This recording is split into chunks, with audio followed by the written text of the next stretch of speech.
Namo tassa bhagavato arahato samma sambuddhassa. Namo tassa bhagavato arahato samma sambuddhassa. Namo tassa bhagavato arahato samma sambuddhassa. Buddham dhammang sanghang namasami. Okay, good evening, dear friends. This is the Wednesday night Sutta discussion at the Empty Cloud Monastery in New Jersey, USA. We've been looking into the 4 foundations of mindfulness, and related to that, here at the monastery, we've had some lovely discussions about the mindfulness of the body, the first of the 4. Today, I'm going to show you Sutta 119 in the middle length discourses, which is called the Kāyagatāsati Sutta, mindfulness of Kaya.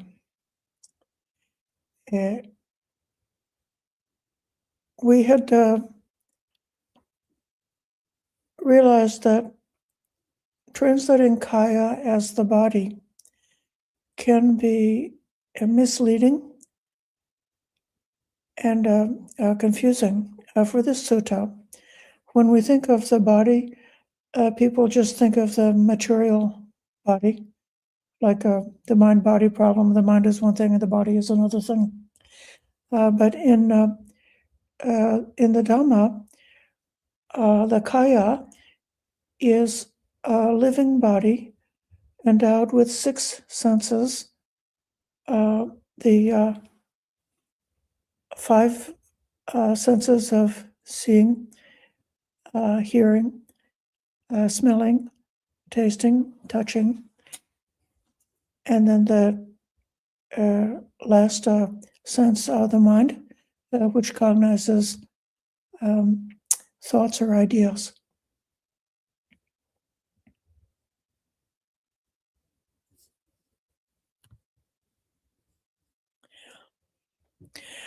And in several other places that we've talked to over the past couple of weeks, we see that the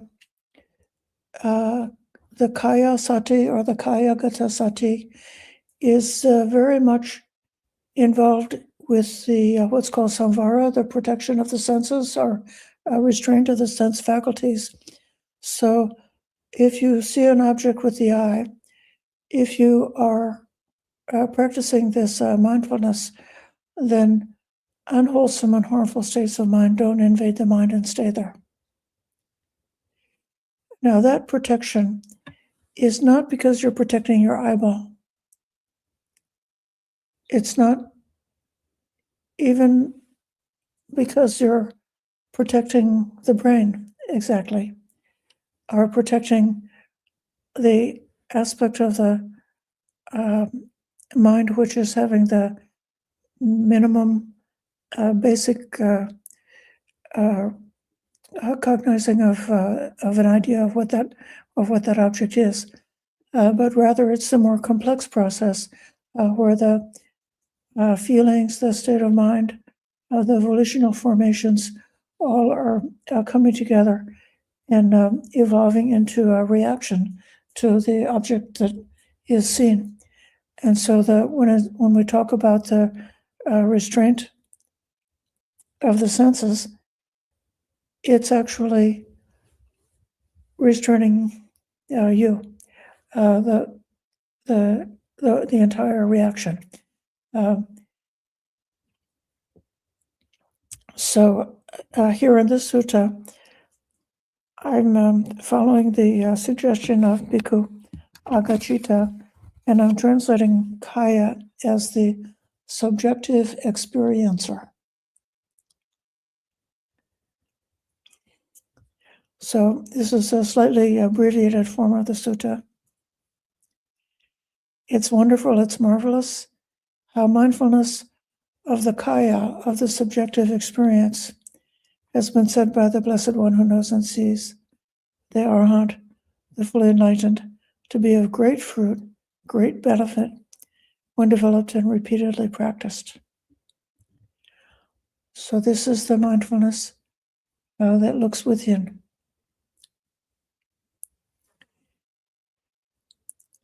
Now it gives 18 practices. In the Satipatthana Sutta, there are 14 practices. In this sutta, there are the 14, plus the first four of the jhanas, which are, you'll see how this goes. In the breath meditation, it's a very standard, same description that you've seen in the Satipatthana. The bhikkhu goes to a place of meditation, breathing in long, he understands I breathe in long. Breathing in out long, he understands I breathe out long. He understands the short breath, the long breath. He trains himself. I shall breathe experiencing the whole body. He trains, I shall breathe out experiencing the whole body.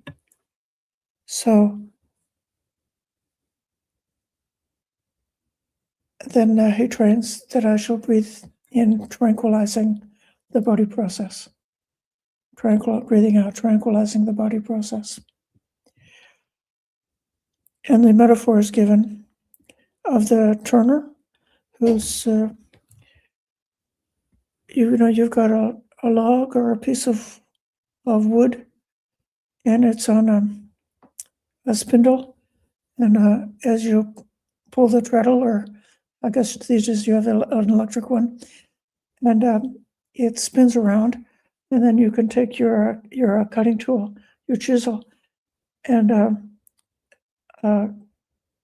whittle it into shapes so it can come out as a perfectly round shape, or as a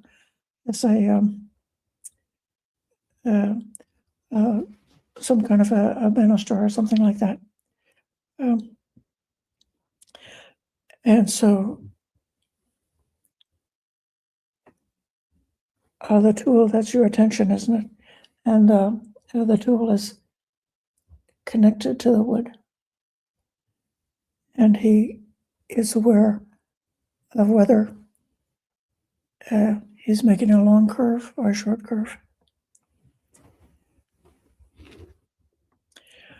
So this is the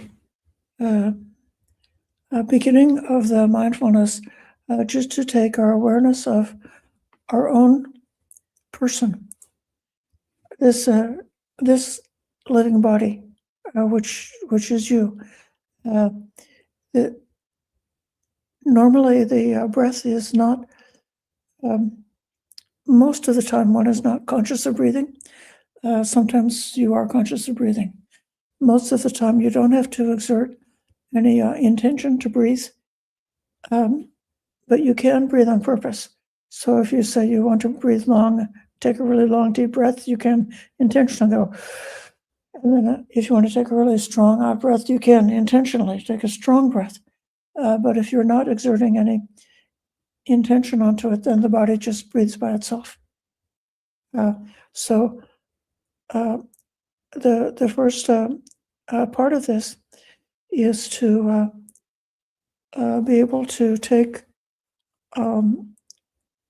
different aspects of the way in which we know this living body which we occupy, and bring it from unconsciousness into conscious awareness.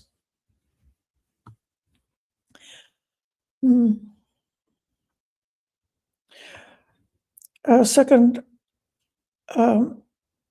part of this here is the suggestion of tranquilizing the body process, allowing the agitation, whatever agitation or tension is present in the body, or whatever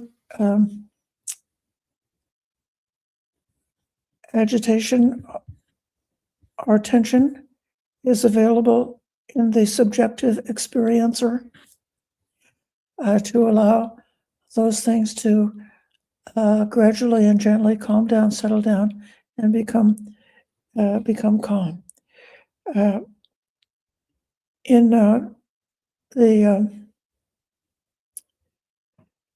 Anapanasati Sutta, the longer sutta on the breath, this is simply the first section of it. There's 3 other sections of the Anapanasati Sutta, which goes through stages that are equating to levels of samadhi, levels of jhana practice.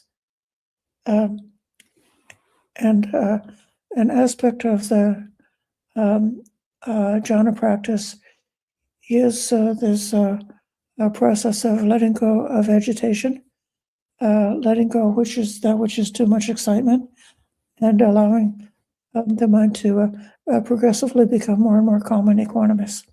And so this first instruction here, training to tranquilize the body process, is a first step towards being able to gain samadhi.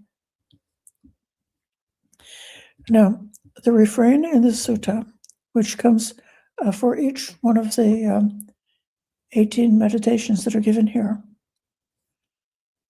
is not the same as you have in the Satipatthana. It's different. Here, it's a samadhi refrain. As he abides thus diligent, ardent, self-controlled, his memories and intentions based on the household life are abandoned. With their abandoning, his mind becomes settled in himself, quieted, brought to singleness, and concentrated. That's how the bhikkhu develops mindfulness of the subjective experiencer. So this is a samadhi refrain. Within the Satipatthana, samadhi is definitely implied, and there are different debates among different teachers or different meditators to what extent actually when one is if there is a full practice of Satipatthana that would be completely separated from samadhi, like somebody who doesn't have any samadhi at all, any concentration at all, would they be able to really practice, fully practice the Satipatthana? And there's an idea definitely that the Satipatthana is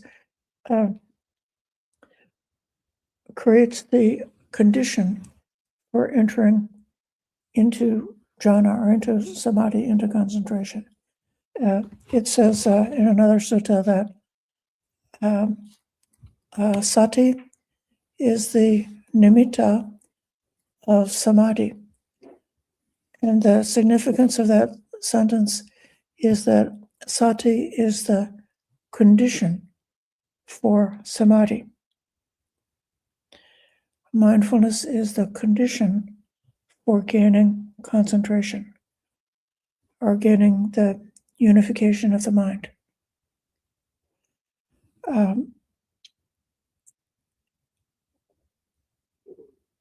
I think it's, I might mention at this point here that mindfulness is not just paying attention to these 4 different areas of mindfulness: the body, the feelings, the states of mind, and the dhammas.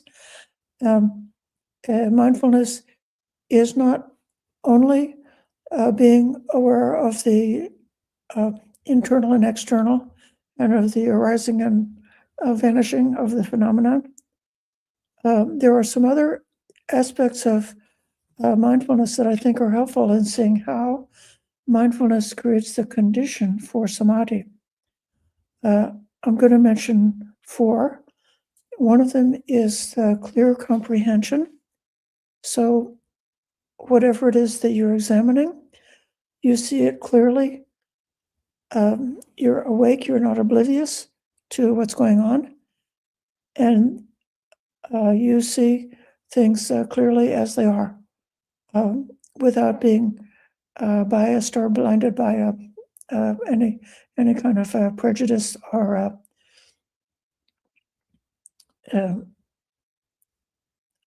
unskillful concepts that lead you to have a deluded type of theory about what's going on, but instead in a way which is not really heavily loaded down with a lot of concepts, to directly see things just as they are, as they appear to you, as you can discover them.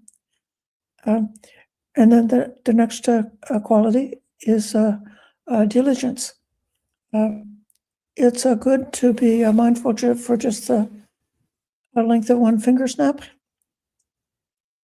but it's also very helpful, very beneficial to be continuously mindful and to have experienced the frustration of trying to mindfully be aware of an object, like you want to be mindfully aware of the breath, and you see that the mind frequently loses track of the breath and is wandering off into other kinds of thoughts and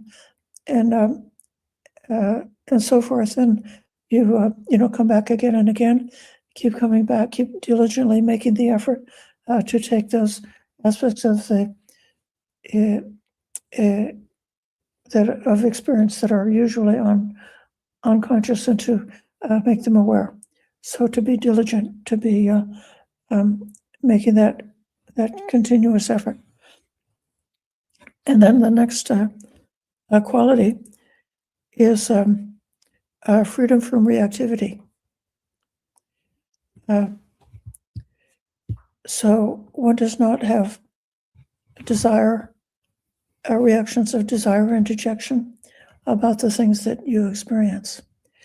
And this freedom from reactivity, I think, goes directly to the qualifications the characteristic when you enter into the first jhana, that the mind is free from sensual desire, free from unwholesome states of mind.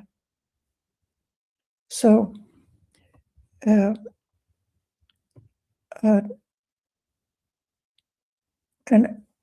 aspect, the benefit, the gain of mindfulness is that one overcomes those kinds of reactions.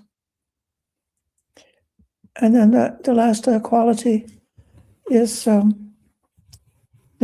internal and external aspect.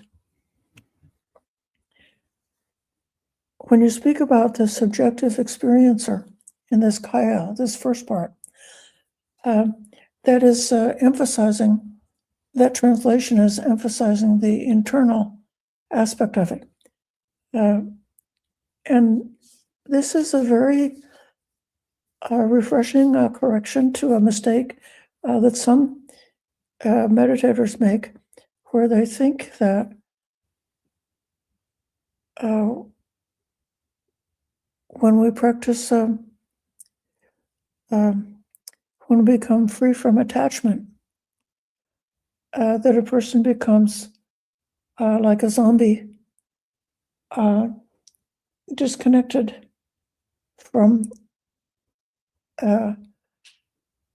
reality, disconnected from happiness and sadness, disidentified from what they're experiencing in a way that feels frightening and unhelpful. But when we think of this Kāya Nupassana in terms of actually being in touch with our personal experience, that's another alternative translation that I had for this Kāyagatāsati, is this personal mindfulness. It shows a way in which, without grasping onto acquiring and clinging to an identity, nevertheless, one can be in touch with one's personal experience, because you don't have any other experience available. it's the only one you have is your personal experience. And so being in touch in that way. But then in the sort of the further contemplation, we compare ourselves to others, and we realize that we are not different than others, that we are the same as others. And that reflection then both helps one to tame the desire, the reactivity, and helps us to tame the clinging to identity. Okay, so those four: clear comprehension, diligence, freedom from desire and dejection, and the internal and external.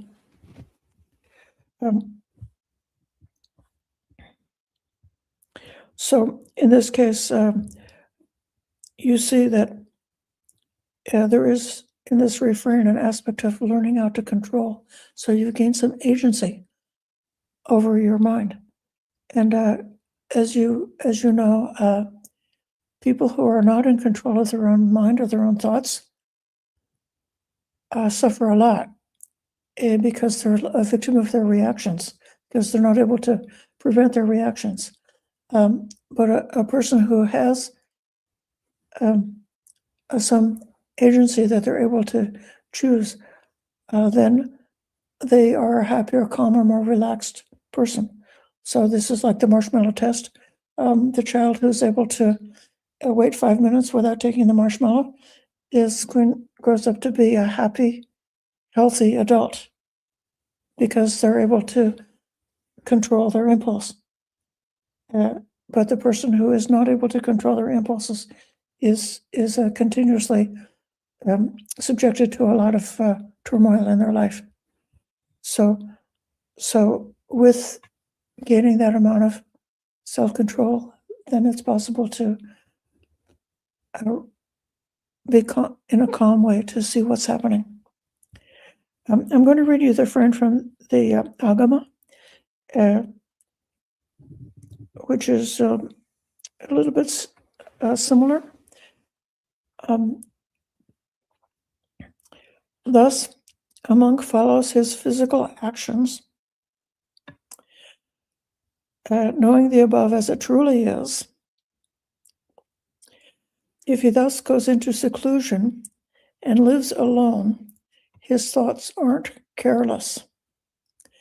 He cultivates diligence, stops mental disturbances, and attains a concentrated state of mind. After attaining a concentrated state of mind, he then knows the above as it truly is. This is called a monk who cultivates the mindfulness of the body. So this refrain even more strongly emphasizes that this is a teaching of samadhi. And the similarity between this sutta and the Agama version is in the Savartivada tradition, which is still early, although it's outside of the Pali canon. But it could make us think that this approach is authentic to the early teachings, to the early levels. Then I'm going to go a little faster with these next contemplations. The postures, walking, standing, sitting, lying down. However the body is disposed, he understands accordingly. So this is, again, it's part of proprioception, knowing the dimensions and location of your body, and it's part of self-knowledge. We have this naturally and intuitively without even being aware of it all the time. If you have proper proprioception, you could take a morsel of food and bring it to your mouth, and you wouldn't miss, because you know where your mouth is. That's and this is it's part of the self-image. Proprioception also includes when you looked at yourself, your own reflection in the mirror, or you looked at other people. And it also includes, could be some social ideas. If you compared yourself to your sister and said either I'm more beautiful or she's more beautiful, and those kind of comparings or different kinds of body images come into the idea we have about our body. But the Buddha is just saying, just take, it's very simple awareness that you normally don't pay any attention to, and consciously pay attention to it. I'm sitting. What's happening when I'm sitting? What's happening when I'm walking? The next is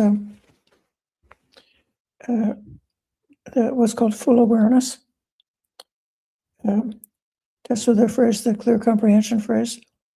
And that's when moving about, when looking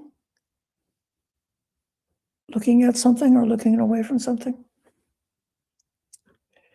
When moving the muscles, when wearing the robes, when eating, drinking, supping, when using the toilet, standing, sitting, walking, talking, keeping silent.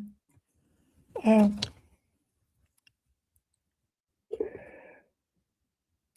going to,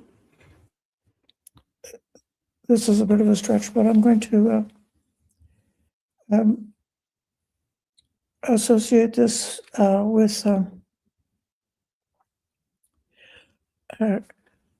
you have when you're practicing mindfulness, sitting on a cushion in usually in one or two postures. Probably most people it's the sitting posture and the walking posture, and usually they have their eyes closed. Usually they're in a quiet room. Usually while they're in practicing mindfulness, they're not talking, and so that's very good for first working out what it is to pay attention, to one's subjective experience, but then it's a huge project to extend that same conscious knowledge of what's happening with one's subjective awareness when you're doing these different activities. So something just as simple like during meditation of opening the eyes, looking, and seeing what happens when you look.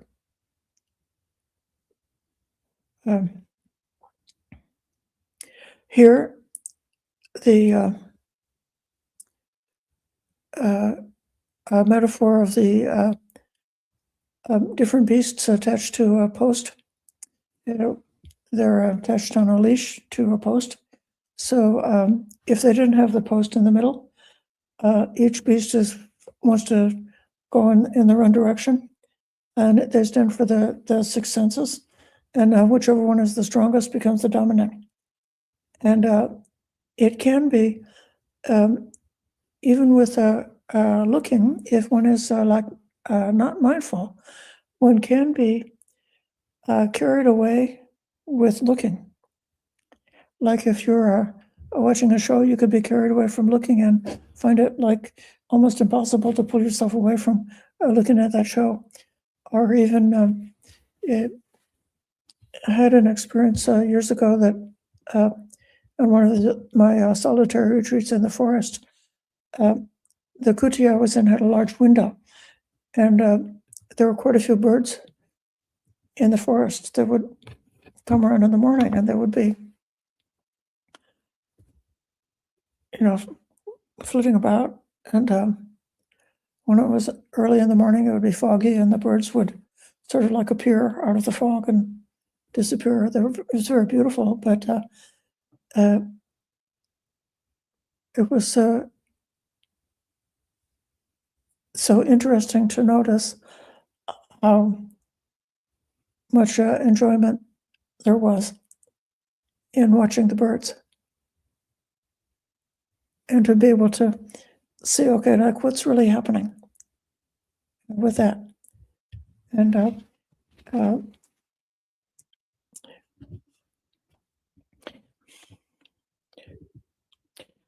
throughout all of these activities, another sutta about this clear comprehension, this full awareness, mentions the value in being aware of the feelings, perceptions, and thoughts as they come and go throughout these different activities. So that's a very useful and practical way of doing that. Then the perception of the parts of the body, the 31 parts of the body. This is very often explained as it's called the asubha practice, or foulness or unattractiveness, as a way of overcoming the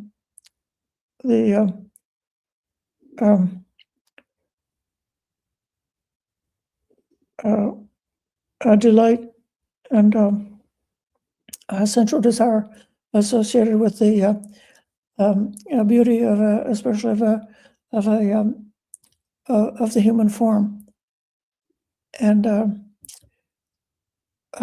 so that's does have an internal external aspect to it. And they say that there's a way, there's a Dhamma explanation of sexual attraction that says they like if a woman is attracted to a man, there's something about the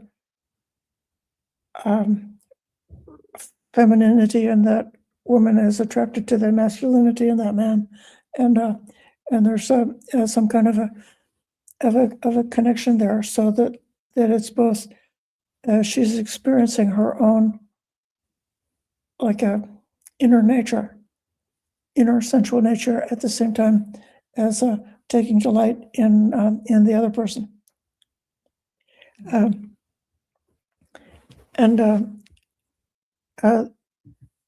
I also feel that this sutta this one lesson can be made even more practical and direct by simply directing awareness to what's inside the body. That would be called interoception. So if you're scanning, like if you come to the face, very often the face is very active because a lot of emotions happen in the face, so the face is doing a lot. So if you just relax and are just aware of the muscles in the face, so it's under the skin, aware of the the muscles around the eyeballs, around the face. You can be aware of the muscles, or you can go through the rest of the body and be aware if there's tension or something happening in the different muscles. My latest discovery is, when the body is getting ready to take some action, when there's something that's activated in order to do something, the blood goes out to the limbs, so there's more blood flowing to the limbs and the fingers and so forth. And then when it's at rest or relaxing, the blood is less at the limbs and more at the core. So if one is in a meditation, you might notice during your sit, we've been having longer meditation sits now, which can be challenging. You could notice that if you think of getting up from your meditation, that the limbs can become very uncomfortable because the blood has flowed from where it was before, and so you've got this blood throwing or nerve ending happening at the outside of the limbs, and you can just feel it and sit with that. Not that pleasant, but you can feel what that experience of what it is when just because of the thought of getting up to do something has caused this change inside the body, and experience how that is.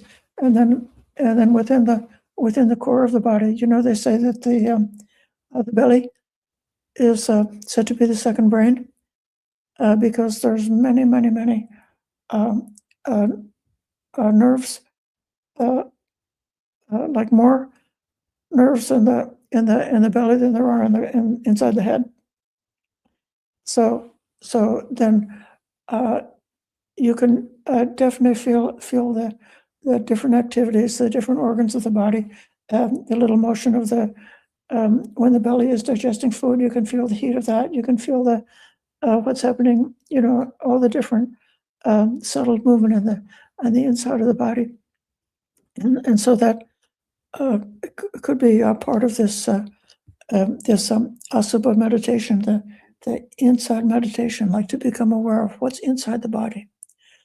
I have one friend, a bhikkhuni, who's actually a really profound meditator, and she described like having like a lymph node issue or something like that, and being able to direct her awareness like to the lymph node, and to like be able to know what was going on there, that something was going on there, and to be able to report to the doctor that something was going on there. And they later on she got a hold of her notes from the medical record, and there was like a note in the record that said, "This patient claims to know what's going on inside of her body." And then sometime later, like 6 months later, they reached the conclusion that actually the patient was right all along. And then they put a different. They first had the note that this patient might be a hypochondriac or something, and later on they put the note that this patient has got an accurate understanding of their own body, and the medical care became much more cooperative after that. So it is possible to have those perceptions, and this is again like it's like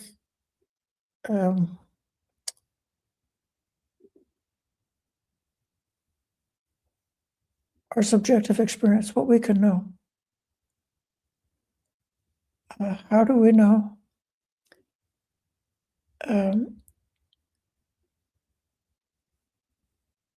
What's happening with the mind?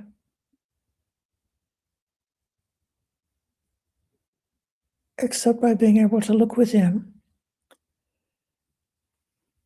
and the purely mental aspect, like forming a volition or something like that, is absolutely continuously and constantly reflected inside the material parts of the body. And so then by being able to really observe the materiality of the living body as the constant process of the body, then one can have a much more a fuller, possibly more accurate way of discerning what's going on with the mind. So far,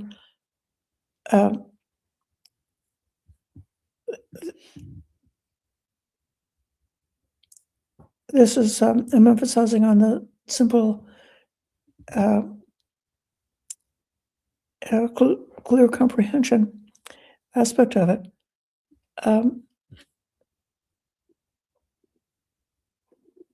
In the elements meditation,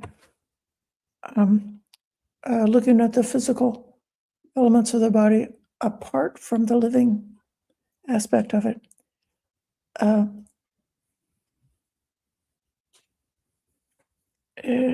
I'll put it this way.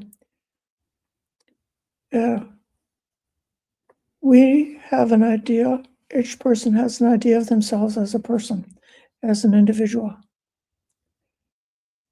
and as a living individual. And our own personhood is naturally and normally very dear to us and can naturally be the object for clinging and attachment.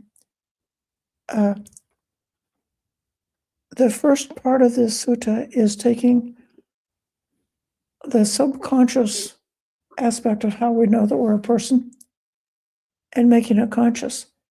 And then the next aspect of it is, in a way, dissecting that person in order to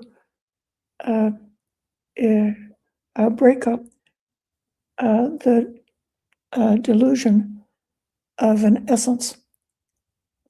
So a person who is completely oblivious to what's going on within might be extremely attached to their selfhood, to their identity. But the identity is just something that's constructed. It's kind of out in space. It's not really connected to reality of their actual experiences. Or maybe it is connected, but they haven't questioned. They haven't questioned it. And all of these aspects of dissecting and separating and looking at the different parts are able to come to break up the attachment and break up the delusion that there's a single essential unit, which is the self. Then we come to the charnel ground meditations on the deceased corpse, and the main theme is knowing that this is looking at the other and knowing that this body is of such a nature. It will be like that. It's not exempt from that. And so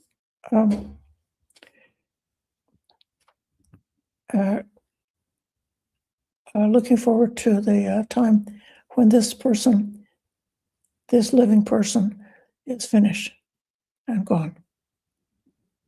This living person, meaning this body, this physical body, is going to be gone. It's going to be finished.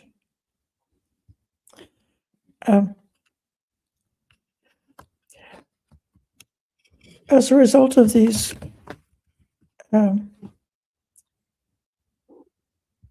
practices,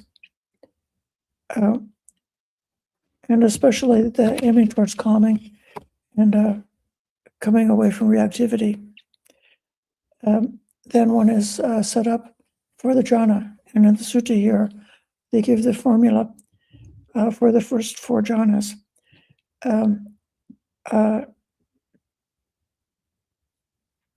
Together with these beautiful metaphors and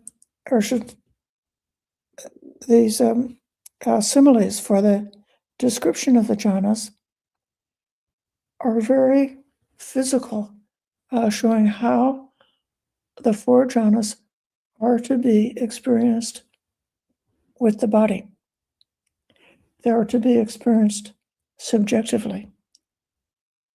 So the first jhana is secluded from sensual desire and unprofitable states of mind. It's got this happiness and pleasure from that seclusion. And it's got this beautiful metaphor of the skilled bathman who takes the bath powder, gradually sprinkling it with water, kneading it until the bath powder absorbs the moisture until it gets into a ball of soap as the bath powder absorbs more and more moisture. So in the same way, that then the happiness and pleasure of the jhana drench, steep, fill, and extend through the whole body, or extend through the entire subjective experience. So there's nothing in the entire subjective experience, nothing in the whole body without this. And then in the second jhana, where the thinking goes away, and the mind has a unification of the mind. And the happiness and pleasure is related to the unification. There's this gorgeous metaphor.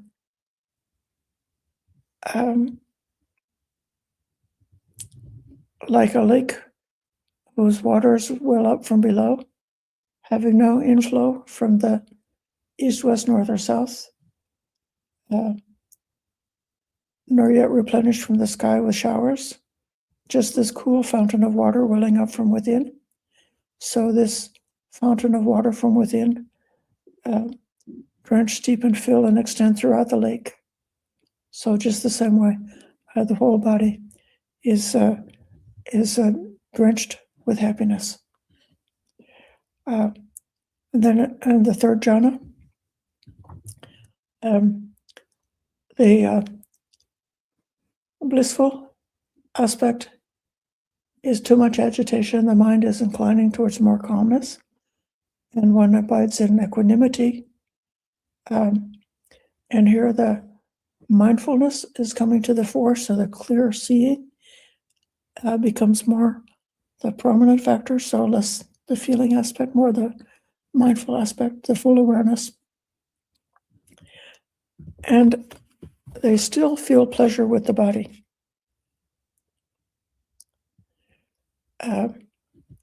So one is equanimous and mindful.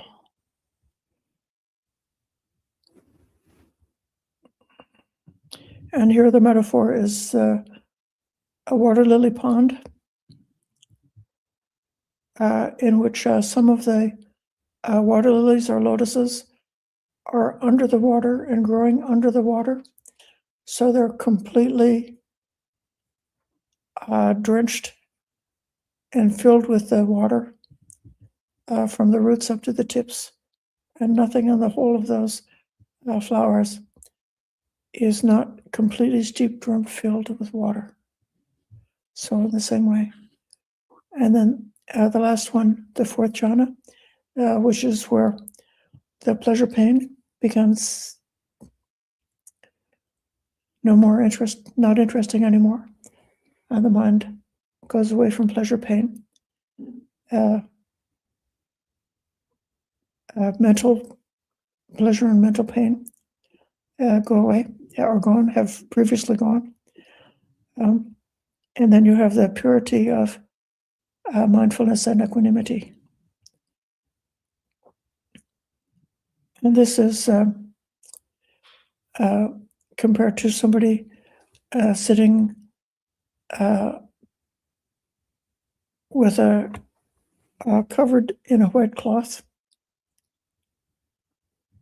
So the whole mind, the whole experience is nothing but that whiteness.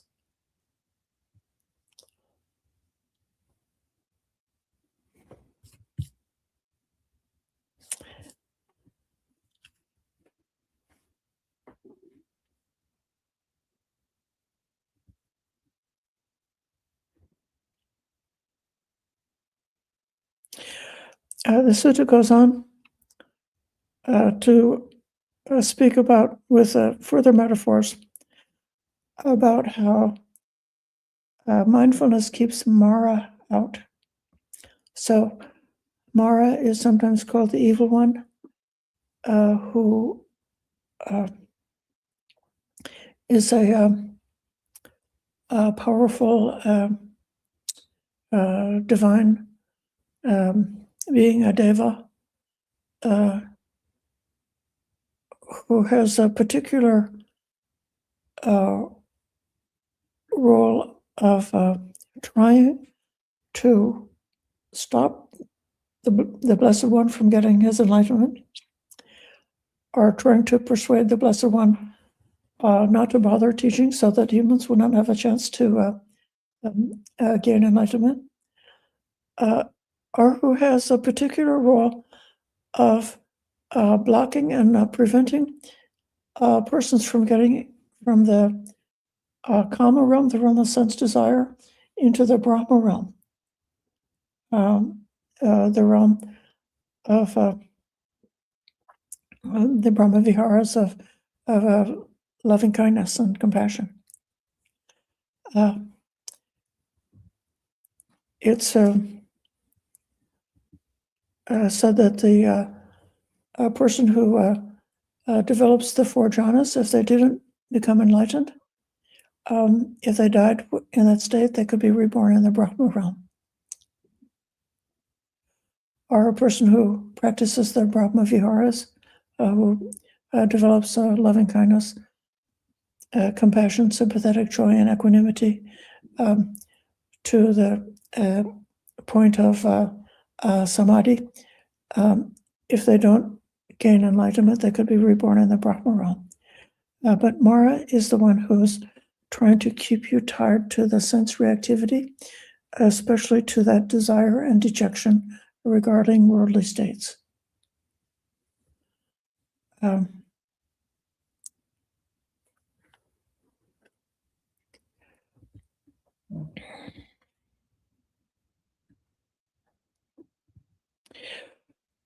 If anyone has repeatedly practiced mindfulness of the subjective experience or mindfulness of the Kaya,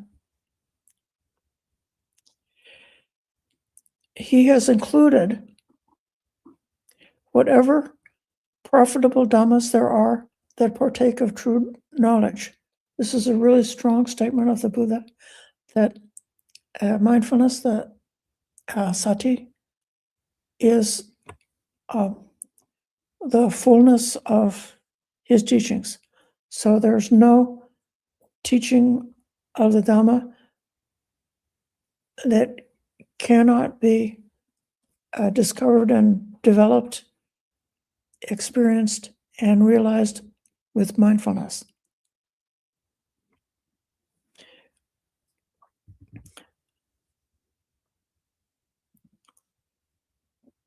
Just as anyone who extends his mind over the great ocean has included whatever streams there are that flow into the ocean, so too, when anyone has developed, repeatedly practiced mindfulness of the Kaya, of the body, he has included whatever profitable dhammas there are that partake of true knowledge.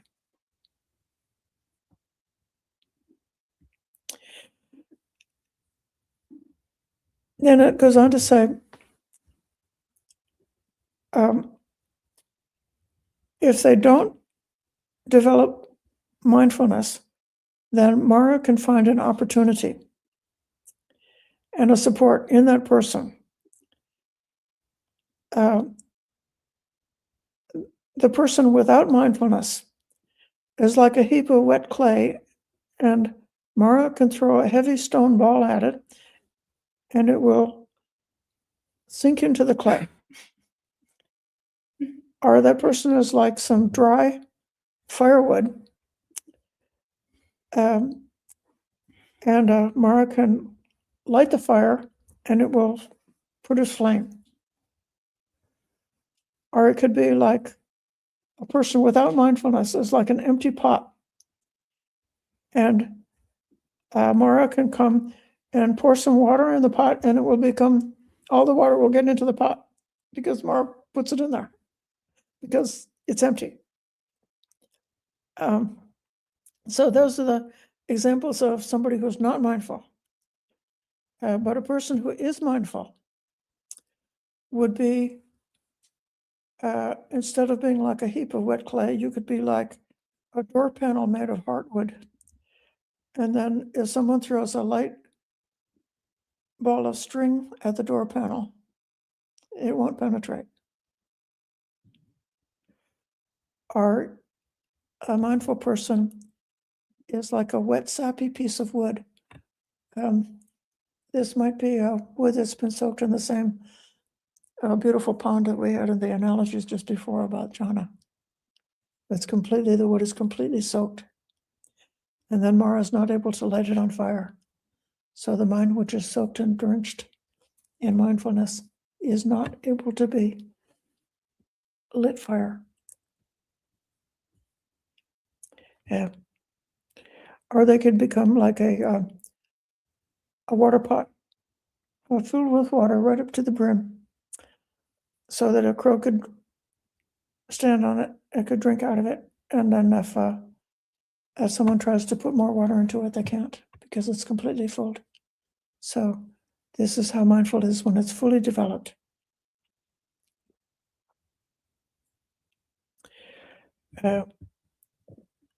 When they developed and completely practiced mindfulness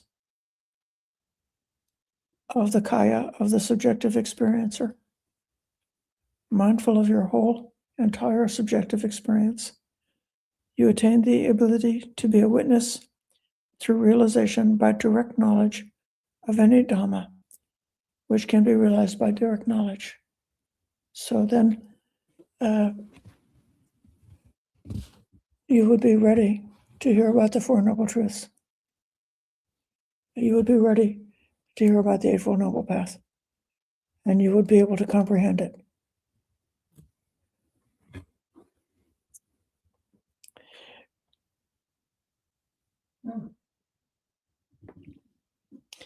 We have yet more metaphors about water, which I think tells something about life in those days. If you had a water pot full of water, full to the brim, and it's on a stand, then if you tip it over, the water comes out. And that pouring out is a way in which the Dhamma can be realized by direct knowledge. And then in the next example, there's a square pond on a level piece of ground surrounded by an embankment. This is how, if you're trying to make a desert into a beautiful green forest, you would establish exactly that type of a container. And then during the rainy season, the water would fall on that shallow place that you've made out by building swales on the land. And then the water would gradually sink and penetrate and fill up the aquifer.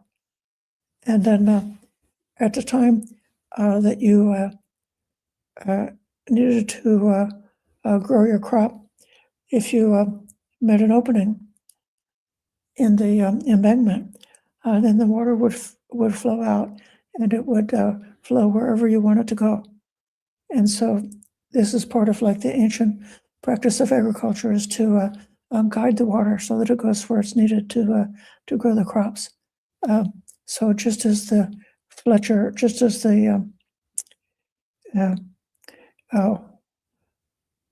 farmer guides the water, just so the same way one can guide the mind. And so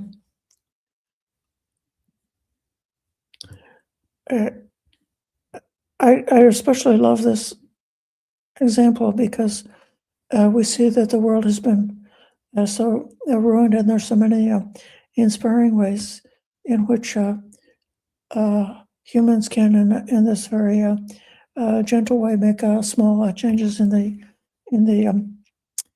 conditions that will enable the wetlands to be restored and enable nature to be restored to bring back the balance. And that's the life-giving qualities of water, I think, are used to great beauty with these metaphors. I want to jump ahead to these some of these benefits of mindfulness,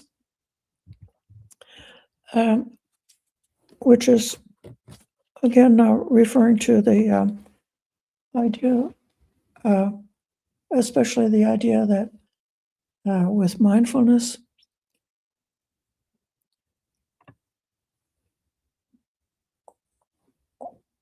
one has learned how to make use of the higher functions of mind, the perceptions and the volitions. I don't mean higher, the more complicated aspects of mind. Instead of those perceptions and formations being used in an unskillful way to make a proliferation that is feeding to increase the craving, increase the reactions.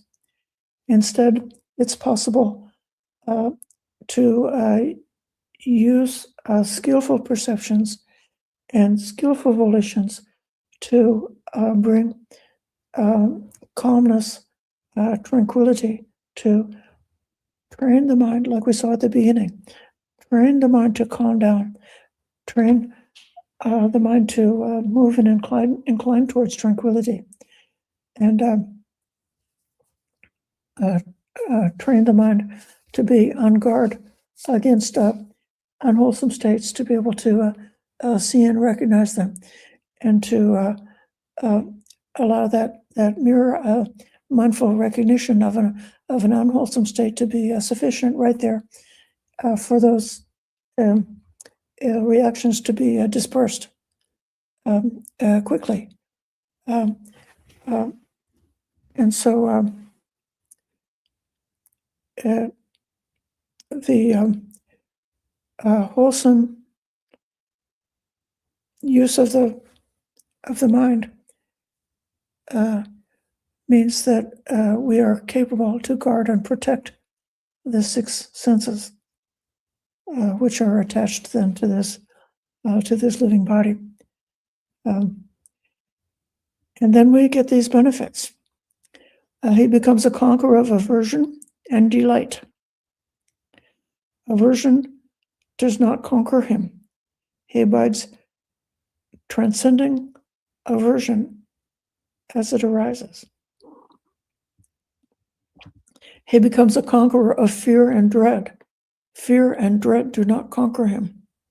He abides transcending fear and dread as they arise.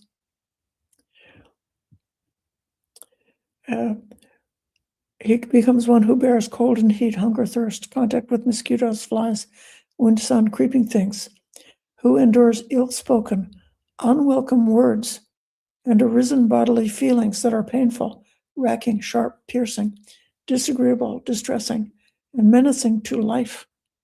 So one becomes able to bear all of that without falling into unskillful formations.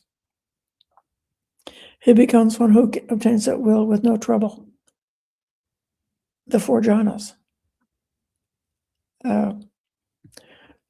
Well, you might have already thought that one can only theoretically imagine having realized those benefits, or else you may feel that to some extent already through your practice you've begun to realize some of those benefits, that you are capable to obtain jhana, that you are able to bear up to ill-spoken, unwelcome words and difficult, painful body feelings without being driven to become mentally unbalanced because of those things. Then these next few are the supernormal success, which I think that I'm not going to spend much on this, because I think for most people it's part of the story of the Buddha, and it has a kind of a story value about the greatness of the Buddha, or the greatness of the enlightened arhants who had these capacities, being able to have supernatural powers going through space, going through waters, walking on water, so forth like that. Not being having the heavenly ear element, able to hear sounds far away, being able to encompass the mind of others, to recognize directly recognized and see into the mind states of others. Being able to recollect one's past lives, 1, 2, 3, 4, 5, 20, 30, 40, 50, 100, 1,000, 100,000, many eons of previous births. And with heavenly eyesight, to see other beings passing away and reappearing.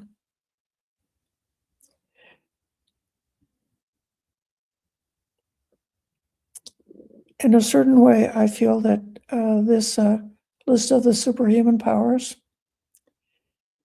is culminating in the last one. And in a way, it's a bit of a setup, because this 10th power is so simple and is so much more significant and valuable than all of the previous superhuman powers. And it is by realizing within himself with direct knowledge here and now, he enters into and abides the deliverance of the heart and the deliverance by understanding that are taint free with the exhaustion of the taints. So this is the epithet for the realization of full awakening.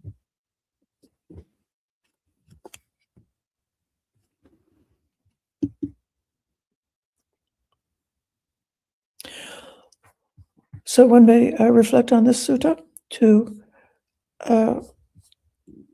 consider especially emphasizing the use of mindfulness to overcome obstacles, hindrances, difficulties, reactions, emotions, all the challenges that we face while we're trying to apply mindfulness, and to replace that reactivity with a clearer seeing, which is got the quality, the level quality, the equanimous quality, and which also has a level of a kind of a freedom, wherein the mindfulness, each phenomenon that comes into awareness is what it is, and it doesn't necessarily need to trigger a reaction.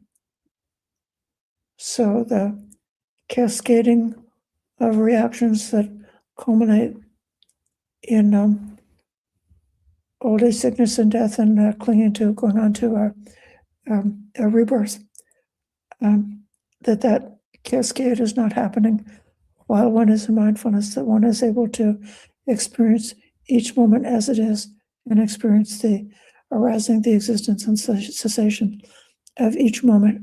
And it doesn't necessarily have to go into that cascade. And those are setting up the conditions then that would very naturally mature into samadhi or concentration. And then with concentration,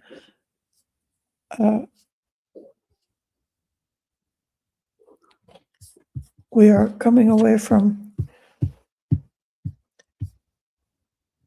some of these rather than having to withstand the danger of the disgusting aspects of the inside of the body, or without having to withstand the danger of the of death, or having to withstand the danger of pain, having to withstand the danger of being carried away in those ways, that instead within samadhi there is that safe and blissful happiness, which is born from seclusion, and which naturally is inclining towards more levels of more profound tranquility, profound happiness, and that within that state there's ever more greater possibility for clear seeing. I'll pause now, and I appreciate all these greetings. Gregory, Samasia, Yankee Apple, Kim, Bhumika, Jody, Ryan, Mindy, and Arupa. Any questions or comments about this sutta? Welcome, including from those in the room. Now, there's no questions yet coming in online, so I can give a turn to those in the room if you have a question.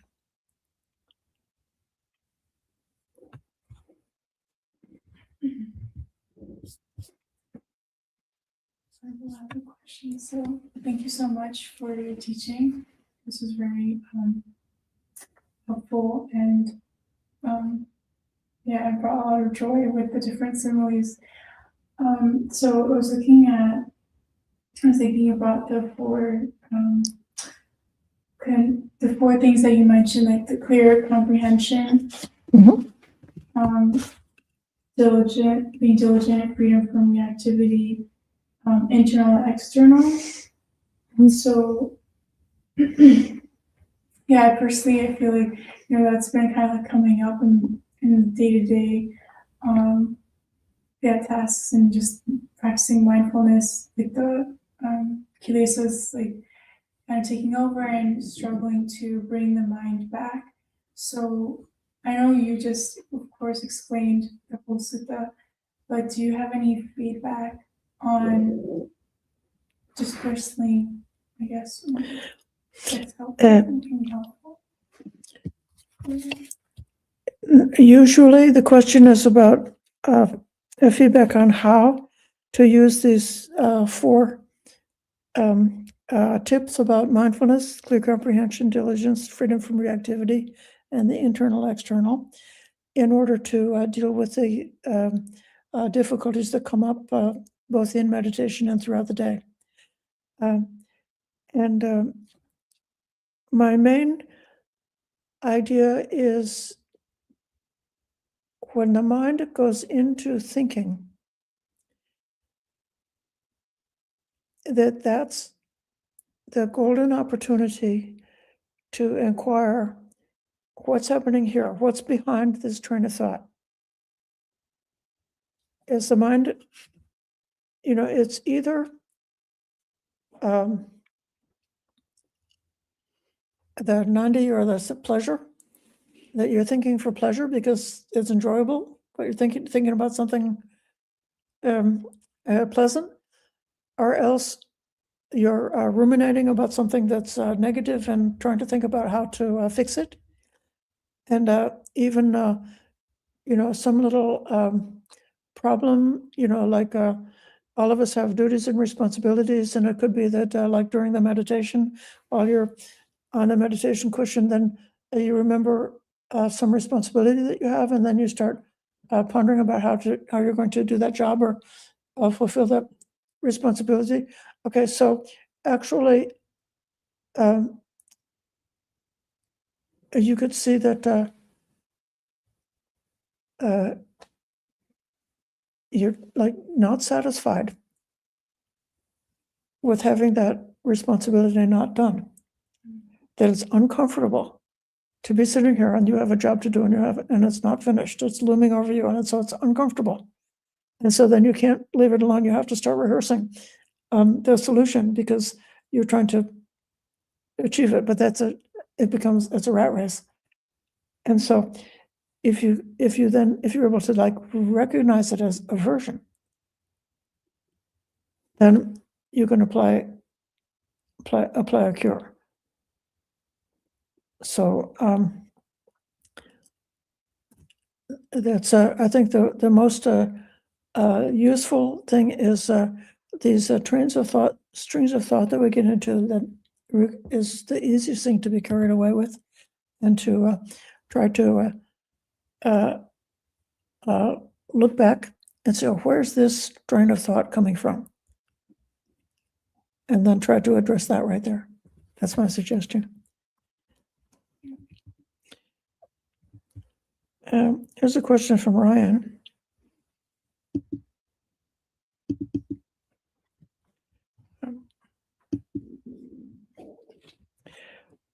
I heard a big reason why it's so difficult to let go of our attachments is because we have been dependent on our minds for our protection and survival, social and otherwise, for so long, through so many lifetimes. It just makes it hard to let go. Yes. Conversely, letting go of our bodies should be relatively easy then, which would make sense why the Buddha made it the first object of meditation.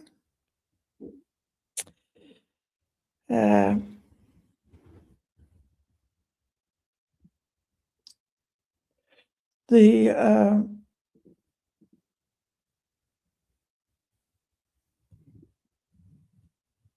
craving related to survival of the body is actually pretty powerful. It's just that in our civilization, we might not very frequently encounter that kind of danger, that therefore we might not realize how much attachment we have to the life of this body until we are confronted by some, physical attack or weather disaster or fatal illness or a fatal accident. Then we might discover the fear and attachment that we have. It would be to our benefit if we then can overcome that attachment and that reactivity, and to become calm, even thinking that one's karma is ever so much more important than whatever accident might befall the material body. And so it's also very attainable to go beyond physical fear. Social anxiety is much more insidious and maybe more difficult and more complicated to let go of. But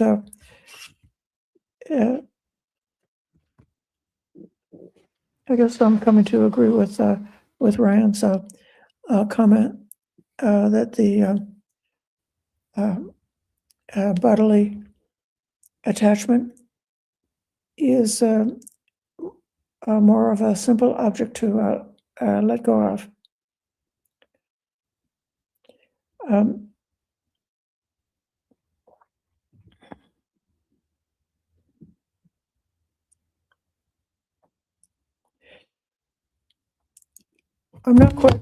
not quite together with this idea that we're dependent on our mind for protection and survival through many lifetimes. The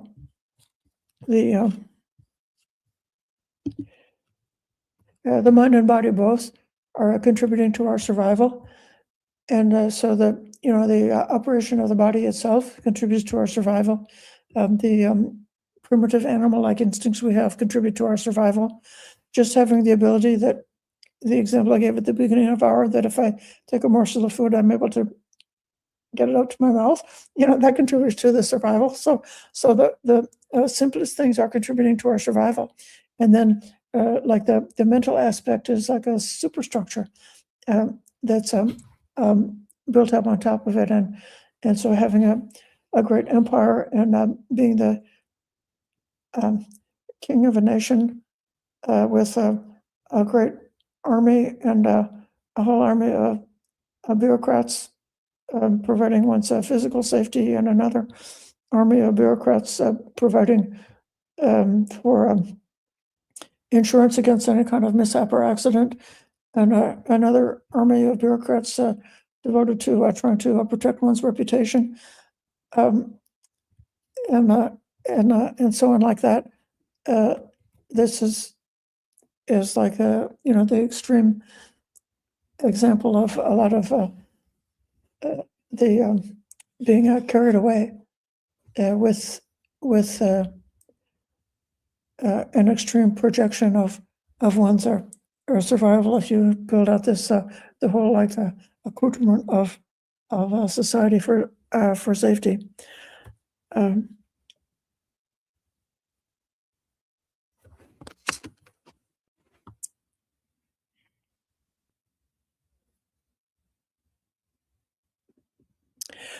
The thoughts are much more fleeting and evanescent than the states of the physical body. And in my opinion, thoughts are in a way more deceptive. This is an aspect of evolution. If I'm a great king and I'm trying to conquer a country to the north of me and another country to the south of me, I may try to look bigger and scarier than I really am, so that my enemies will just give up. And then, so that this is kind of in any kind of trading or economic activity, or surviving against prey. There are ways that animals use deception to provide their safety. So humans learn deception, and having learned how to deceive, then we also learn how to doubt. And then we get into bargaining, like we think people are trying to trick us. And so then it gets to be like an escalating, it's like there's an escalation that humans become more and more and more skillful at deceiving one another. It's a kind of an arms race of skepticism and deception. And perhaps with artificial intelligence, we've reached the worst maximum of deception, that we're living in a very false kind of a world right now, and one it's hard to be in touch with reality. But if you learn to be mindful of the body, and then like what's in the gut, like your gut reaction, at least it's a truthful statement of what's happening for you right at that moment. And if you want to know what kind of practice is good for you, what kind of practice is bad for you, if you learn how to look within, you can find your happiness within, almost in the state of the body. What is calm and what is agitated? What is physically painful and physically difficult? So that the body is a very good reality check, and for that reason, it's good to survive. But remember here that I'm saying that this body in this Kāyagatāsati is including the six senses, including the mind sense. So that is what the brain does with the initial apprehension of a thought or an idea. That's the mano. Mano is perceiving a Dhamma. That's the initial thing, but at that level, short of the further building up of different sankharas or different trains of thought, different streams of volitions that come about after that. So we should be aware of our senses. Yeah. So I'm stuck on right effort and right mindfulness. I always hear right mindfulness, you're just observing, whereas right effort is engaging. So my practice has always been, if I see aversion, I replace it with its opposite. Mhm. But it seems like the more I do that, I'm just creating more aversion, and I should just watch the aversion and then it'll go away. Okay, so the question in the room is that this right effort is the overcoming the unskillful states and cultivating the skillful states, whereas mindfulness is said to be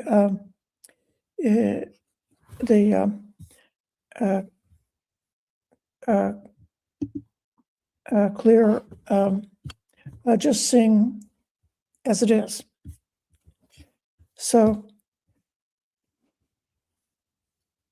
if you, the downfall of right effort without mindfulness is that it can lead to sweeping things under the rugs or being over controlling or being on a different kind of a rat race of trying to use like a brute force or something to purify the states of mind.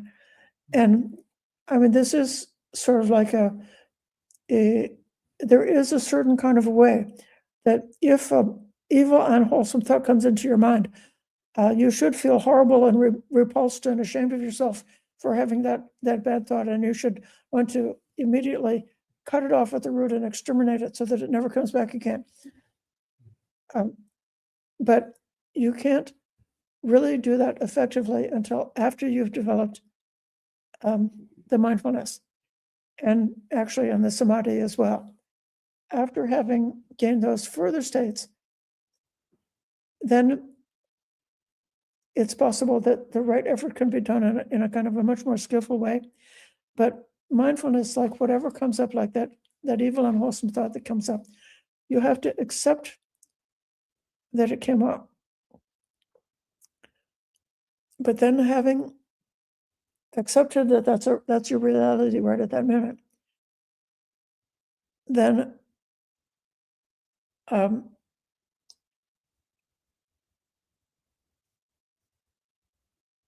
don't reject that thought outright, but also don't follow that thought. Don't go down the rabbit hole or off in the train of thinking. Don't ignore that thought. Just acknowledge it, and then anchor your mind to the senses. So that gives you a chance to monitor and to know whether your right effort is working or not. So it's a certain way, like you try, struggle and struggle and struggle, you make the right efforts to actually not welcome, not approve, don't delight, don't justify unwholesome states. But then you have to relax in order to find out what have you still got, to do an assessment, to take an inventory of what's the state of mind. And then you take that inventory, and so you find out, oh, I'm not yet an arhat. I still have got, the mind is not yet unsurpassable.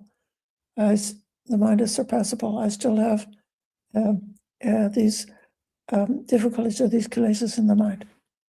And then and then you go through another cycle of right effort and mindfulness, right effort and mindfulness, going through that cycle one by one. But it's true that mindfulness, the things that you're trying to see are subtle. Like if some thought comes up about the job and you start worrying about the job during your meditation sit, that's to see where that's coming from. That's actually subtle. To understand, so what's the problem with spending your meditation hour planning your job? Well, but there is a problem that defeats the meditation, and so then to see the danger in that train of thought, it takes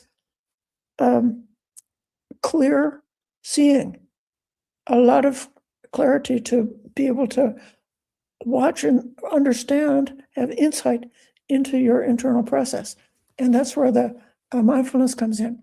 If you're just trying to use the right effort, because brute force without the insight, then it won't be successful.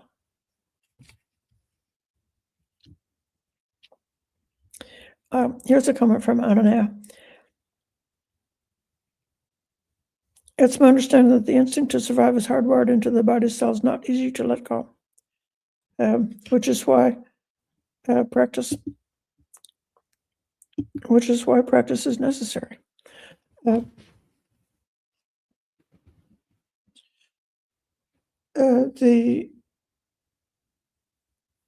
instinct to survive is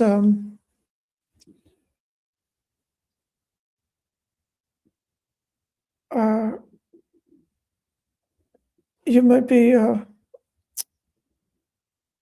thinking in terms of genetic survival. When they talk about the survival of the fittest, they used to think that meant that, like, the individual person wants to survive, but then in more modern times, a different scientist said, no, it's the genes that want to survive. So it's not you that wants to survive. So there's something in you that wants your genes to survive. So then, even if you have to sacrifice your own life in order to protect your family, that still is in support of genetic survival, because your family has some of the same genes that you have. But survival is it's a deep phenomenon. In a certain way, I think we can make it not that big of a problem. It's like, okay, so my karma was I got born into this life with this body. And so I've got the equipment that comes with being a human being. And so it was my karma that I chose to be born into this body in this time and place. And so I've got to put up with a lot of things in this body. The body is alternately uncomfortable, and each room in this great monastery is uncomfortable in a different way. One room is too hot, one room is too cold, one room gives me some kind of allergic reaction. One room is making too much noise, and so it just that's how it is. This body has got one problem after another, and part of the problem is the body has just got the survival thing and says, well, I don't have to put up for very much longer. Melanie is my friend, and we laugh about being old, and so we won't have to put up with this very much longer.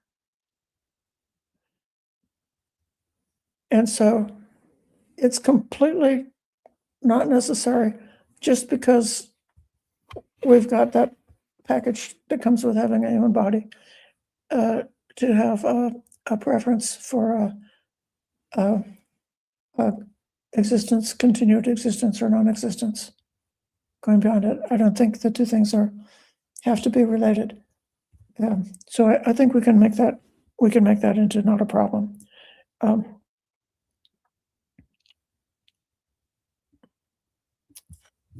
So I think that may be enough for now.